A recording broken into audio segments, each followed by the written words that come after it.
अस्सलाम वालेकुम दोस्तों, उम्मीद है आप सब खैरियत से होंगे।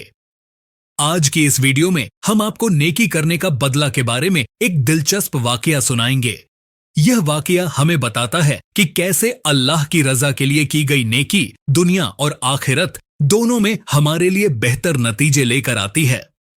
हम देखेंगे कि एक गरीब आदमी ने अपने दिल की सच्चाई और ईमान से एक छोटे से काम के जरिए कैसे बड़े इनाम हासिल किए।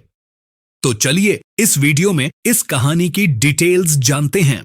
एक दफा का जिक्र है, एक गांव में एक गरीब आदमी रहता था। उसका नाम हसन था। हसन बहुत दियानतदार और मेहनती था, लेकिन उसके पास बहुत कम वसाइल थे। एक दिन हसन को एक छोटा सा सोने का सिक्का मिला। वह बहुत खुश हुआ और सोचने लगा कि वह इस सिक्के से क्या कर सकता है। हसन ने सोचा कि वह इस सिक्के से कुछ जरूरी सामान खरीद सकता है या इसे महफूज रख सकता है ताकि मुस्तकबिल में काम आए। लेकिन फिर उसने फैसला किया कि वह इस सिक्के को किसी ऐसे शख्स को देगा जिसे इसकी ज्यादा जरूरत हो। हसन ने गांव के एक बड़े आलिम के पास जाकर उनसे मशविरा लिया। आलिम ने हसन की सादगी और दियानतदारी की तारीफ की और कहा कि जो कुछ तुमने हासिल किया है वह तुम्हारी मेहनत का नतीजा है, लेकिन अगर तुम इसे अल्लाह की रजा के लिए किसी जरूरतमंद को दे दोगे तो यह तुम्हारे लिए दुनिया और आखिरत में बेहतरीन होगा।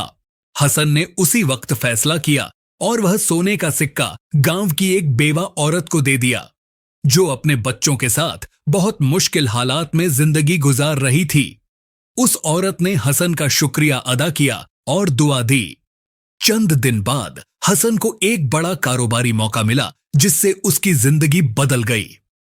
वह बहुत खुशहाल हो गया और उसे यकीन हो गया कि उसने जो नेकी की थी अल्लाह ने उसे कई गुना ज्यादा वापस किया। नेकी का बदला हमेशा मिलता है। अल्लाह पर भरोसा और नेकी करने की नीयत से हमेशा फायदा होता है।